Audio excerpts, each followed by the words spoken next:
Good afternoon, and thanks so much for joining us for 12 News at 4. I'm Tram Mai, along with Troy Hayden, who's live in Los Angeles County, where crews are still trying to contain the massive wildfires ravaging Southern California. And the numbers are staggering. An estimated 10,000 structures have burned based on aerial surveillance, so that number is expected to grow. Another number that could likely increase: the number of people who have died.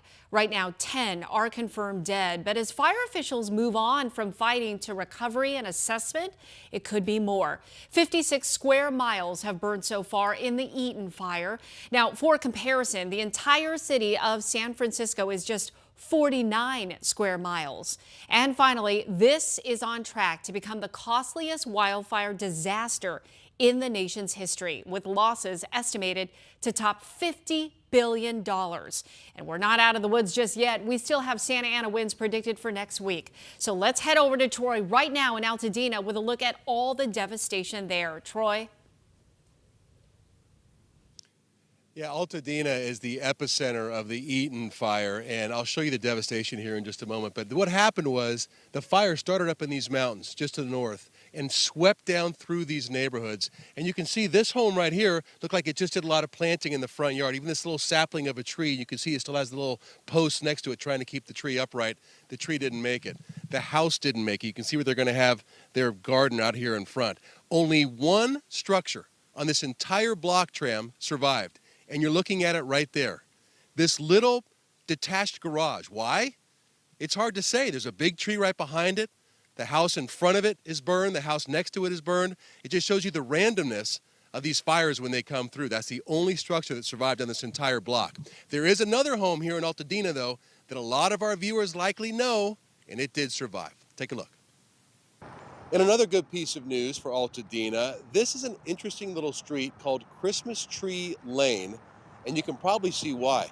Big pine trees line both sides of the street. It goes for 3 or 4 blocks, and those trees still have their Christmas lights in them. And the good news, they are still standing. Although they do look battered and limbs are on the street, Christmas Tree Lane survived this fire. You can see smoke coming up from behind what's one of the most famous houses in Altadena. Look at the front of it here. If you're a fan of the show 90210, you'll recognize this as Brandon and Brenda's house from the show. So right now it's still standing, even though there's smoke coming up behind it.